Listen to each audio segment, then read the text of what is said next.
Hello everyone, I am Jyoti Chajram working as Assistant Professor in Department of Commerce at Government College Bhattukala. Welcome you to the next video, and this video is related to classification of cost.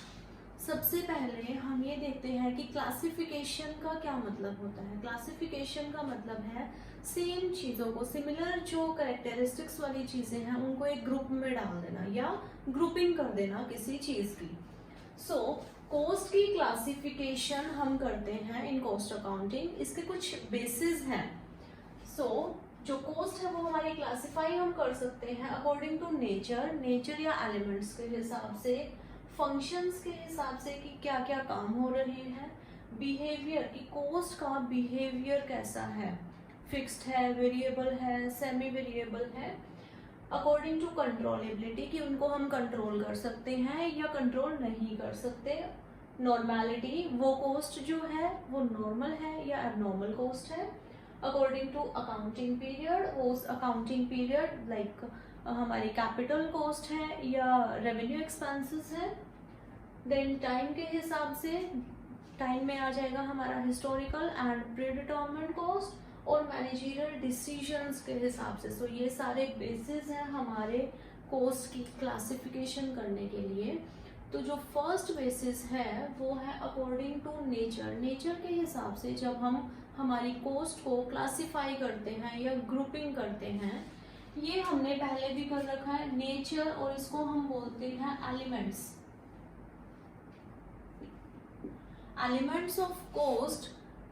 Same है हमारा जो basis है according to nature जो हम classify कर रहे हैं अपनी कॉस्ट को। तो नेचर या एलिमेंट्स के हिसाब से हम अपनी पूरी टोटल कॉस्ट को 3 पार्ट्स में डिवाइड कर सकते हैं। मटेरियल कि मटेरियल के ऊपर कितना खर्चा लगा है, लेबर एंड एक्सपेंसेस। मटेरियल में आएगा हमारा कि हमने कितना मटेरियल पर खर्चा किया है, चाहे वो डायरेक्ट मटेरियल है चाहे वो इनडायरेक्ट मटेरियल है, कि सामान पर कितना खर्चा हुआ है। सेकंड आता है लेबर, जो स्किल्ड, अनस्किल्ड, सेमी स्किल्ड लोगों को जो हमने वेजेस दी है, कमीशन दिया है, सैलरीज दी है, वो सब आएगा हमारा लेबर कॉस्ट में। थर्ड आता है एक्सपेंसेस, जो मटेरियल और लेबर के अलावा खर्चे हुए हैं वो सब आएगा हमारा एक्सपेंसेस में। और ये एक्सपेंसेस भी डायरेक्ट और इनडायरेक्ट दो टाइप के होते हैं। नेचर के हिसाब से जो हमारी कॉस्ट है वो 3 टाइप की होगी, material cost, labour cost and expenses. जो सेकेंड बेसिस है क्लासिफिकेशन का वो है फंक्शंस के हिसाब से कि काम क्या क्या हो रहे हैं। तो अकॉर्डिंग टू फंक्शंस हम कॉस्ट को क्लासिफाई कर सकते हैं प्रोडक्शन कॉस्ट में,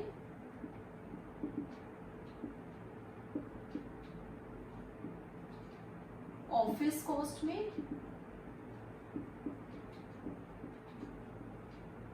सेलिंग एंड डिस्ट्रीब्यूशन कॉस्ट में,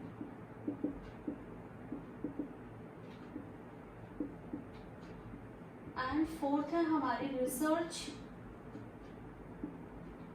and development cost. Production cost में वो सारे खर्चे आएंगे जो हमने गुड्स को प्रोड्यूस करने में लगाया है। इसमें हमारा जो हमने लास्ट वीडियो में कॉस्ट शीट का फॉर्मेट किया था, इसको हम फैक्ट्री कॉस्ट भी कहते हैं। फैक्ट्री कॉस्ट में या प्रोडक्शन कॉस्ट में कौन कौन से खर्चे हम ले रहे थे, डायरेक्ट मटेरियल का प्लस डायरेक्ट लेबर कितनी लगी है, प्लस डायरेक्ट उस पर्टिकुलर प्रोडक्ट को बनाने में एक्सपेंस क्या आया है, ये बनते थे हमारे प्राइम कॉस्ट। इस प्राइम कॉस्ट में जब हम ऐड कर देंगे ऑफिस फैक्ट्री से रिलेटेड जो खर्चे हैं, मतलब प्रोडक्शन जो हो रही है, फैक्ट्री में जो खर्चे हो रहे हैं, जैसे कि फैक्ट्री के जो मशीनरी है उसकी डेप्रिसिएशन, उसका रेंट हम पे कर रहे हैं, देन क्लीनिंग चार्जेस हैं फैक्ट्री की लाइटिंग की कॉस्ट है, फैक्ट्री में हमने सुपरवाइजर रखा हुआ है, फैक्ट्री में हमने गार्ड रखा हुआ है। सो वो सारी जब हम कॉस्ट को ऐड करते हैं, या जो हम फैक्ट्री ओवरहेड्स जिनको हम बोलते हैं, ये बनाते हैं हमारी प्रोडक्शन कॉस्ट या फैक्ट्री कॉस्ट को। सो प्रोडक्शन कॉस्ट या फैक्ट्री कॉस्ट में हमारे फैक्ट्री तक जितने भी खर्चे हुए हैं, रॉ मटेरियल को हम लेके आए हैं, उनके ऊपर प्रोसेसिंग हुई है कुछ, और फाइनल गुड्स में वो कन्वर्ट हो गए हैं। सो यहाँ तक के जो खर्चे हैं वो आएंगे प्रोडक्शन कॉस्ट में। सेकंड जो है फंक्शंस के हिसाब से वो है हमारा ऑफिस कॉस्ट। ऑफिस को चलाने से रिलेटेड जितने भी खर्चे हैं, एडमिनिस्ट्रेटिव जो खर्चे हैं हमारे, ऑफिस की लाइट के खर्चे हैं, ऑफिस का कोई टेलीफोन बिल आ रहा है, स्टेशनरी से रिलेटेड खर्चा है, ऑफिस बिल्डिंग के ऊपर डेप्रिसिएशन लग रहा है, रेंट दे रहे हैं हम, डायरेक्टर्स की फीस है, मैनेजर्स की जो सैलरीज हैं वो सारी आएंगी हमारी ऑफिस कॉस्ट में। थर्ड आता है selling and distribution cost. Selling and distribution, देखो प्रोडक्ट बन गया है, अब उसको बेचने के लिए और फाइनल कंज्यूमर्स तक पहुंचाने के लिए कुछ हमारा खर्चा होता है। तो जो बेचने से रिलेटेड खर्चा है, लाइक एडवर्टीजमेंट की है हमने, फ्री हमने सैंपल्स बांटे हैं, वो सारे आएंगे हमारे सेलिंग। और डिस्ट्रीब्यूशन से रिलेटेड, लाइक हमारा फैक्ट्री से हमारा जो वेयर हाउस है वहां तक सामान गया है, या हमारा वेयर हाउस से जो हमारा शोरूम है वहां तक सामान गया है, तो वो सारे डिलीवरी वैन का खर्चा हो गया, सेल्समैन का खर्चा है, वो सारे आ जाएंगे हमारे सेलिंग एंड डिस्ट्रीब्यूशन कॉस्ट में। फोर्थ जो फंक्शन के हिसाब से हमारी क्लासिफिकेशन है वो है रिसर्च एंड डेवलपमेंट कॉस्ट। जो हमारी फैक्ट्रीज है या जो हमारा बिजनेस है वहाँ पर एक सेपरेट डिपार्टमेंट होता है, उसको हम नाम देते हैं research and development department. Research and development department continuously वो लैब्स में अपना काम करते रहते हैं, कोई नया प्रोडक्ट डेवलप करने के लिए, कोई एग्जिस्टिंग प्रोडक्ट है उसमें कोई नई फीचर अगर हम ऐड कर रहे हैं, या हम जिस प्रोडक्ट को बना रहे हैं उसका कोई नया यूज़ है, नया मेथड ऑफ प्रोडक्शन है, सो वो सारे आएंगे हमारे रिसर्च एंड डेवलपमेंट कॉस्ट में।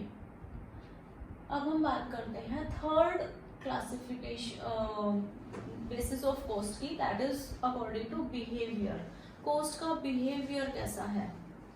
सो बिहेवियर के हिसाब से जो हमारी कॉस्ट है उसको हम बाइफरकेट करते हैं, फिक्स्ड कॉस्ट, वेरिएबल कॉस्ट और सेमी वेरिएबल कॉस्ट।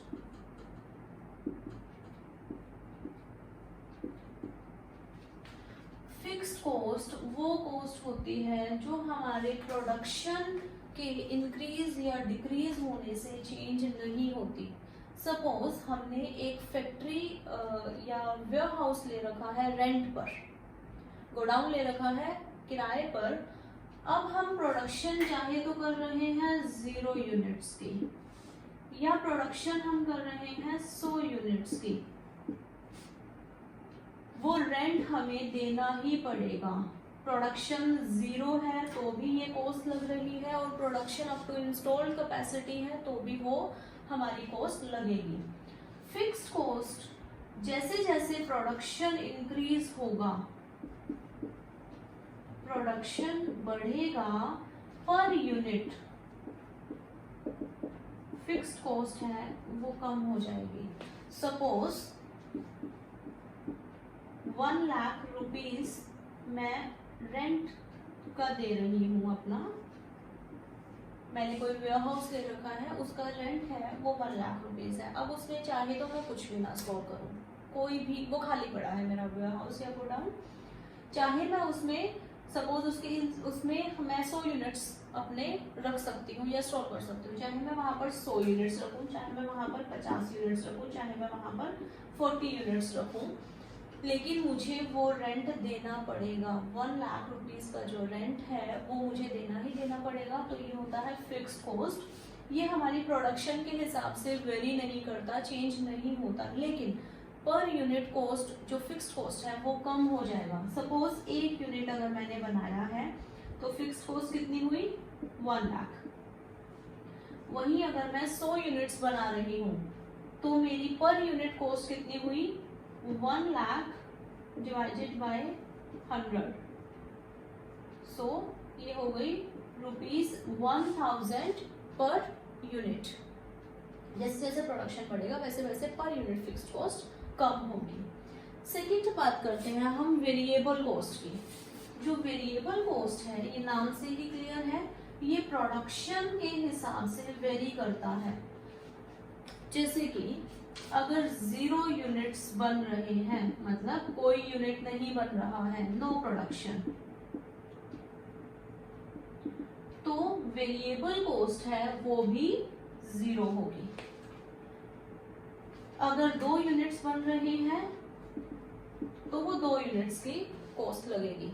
इसमें मेनली हमारे आते हैं जो डायरेक्ट हमारे नेचर के एक्सपेंसेस होते हैं, डायरेक्ट मटेरियल, डायरेक्ट लेबर और डायरेक्ट एक्सपेंसेस।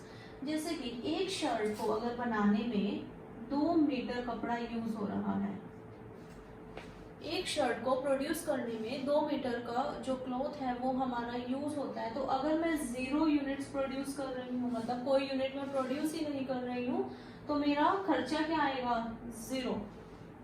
लेकिन अगर मैं 1 यूनिट ऑफ शर्ट प्रोड्यूस कर रही हूँ तो 2 मीटर का जो कॉस्ट है, 2 मीटर की कॉस्ट मेरी वेरिएबल कॉस्ट होगी। इसी तरीके से अगर मैं 10 यूनिट्स प्रोड्यूस कर रही हूँ, 10 यूनिट्स ऑफ शर्ट प्रोड्यूस कर रही हूँ, तो 10 इंटू 2 मेरे 20 मीटर कपड़ा लगेगा। और 20 मीटर सपोज वो 100 रुपी पर मीटर का कपड़ा है, तो मेरी जो वेरिएबल कॉस्ट है दैट विल बी ₹2000। मतलब ये प्रोडक्शन के हिसाब से वेरी करती है और कांस्टेंट रहती है।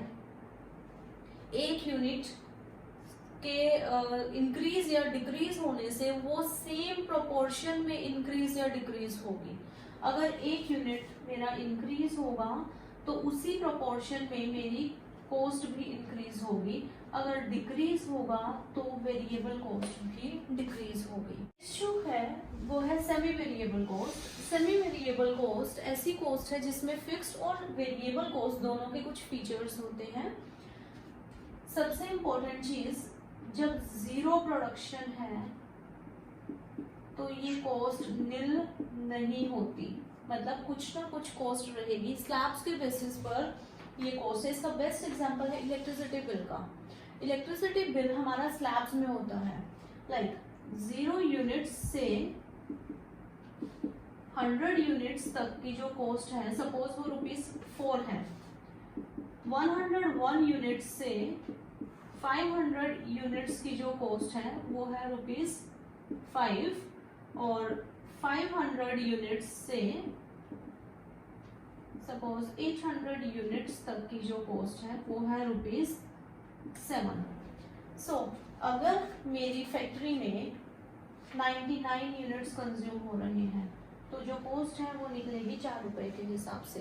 लेकिन जैसे ही मैं नेक्स्ट स्लैब में आ जाती हूँ, जैसे ही मैंने क्रॉस किया 100 यूनिट्स को, तो 100 यूनिट्स तक की जो कॉस्ट है वो मेरी लगेगी ₹4 के हिसाब से। उसके बाद सपोज 150 यूनिट्स मैंने कंज्यूम किए हैं, तो जो नेक्स्ट 50 है उनकी जो कॉस्ट है वो इसके हिसाब से लगेगी ₹5 के हिसाब से। सो ये है हमारी सेमी वेरिएबल कॉस्ट। इसमें दोनों जो कॉस्ट है उनके फीचर्स होते हैं, variable as well as fixed cost के। स्लैब्स के हिसाब से जिसमें हम काम करते हैं कभी भी ये कॉस्ट 0 नहीं होती। जैसे फिक्स्ड कॉस्ट कभी 0 नहीं होती, उसी तरीके से वेरिएबल कॉस्ट भी कभी 0 नहीं होती। इसको डायग्रामेटिक फॉर्म से अगर हम देखें,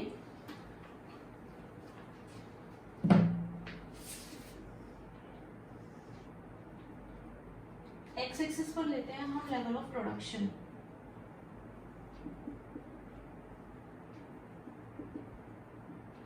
और ये हमारा ओरिजिन है। वाई एक्सिस पर लेते हैं हम कॉस्ट। फिक्स्ड कॉस्ट, हमने फिक्स्ड कॉस्ट की बात की थी। फिक्स्ड कॉस्ट चेंज नहीं होती लेवल ऑफ प्रोडक्शन से, तो फिक्स्ड कॉस्ट है वो हमारी पैरेलल रहेगी एक्स एक्सिस के।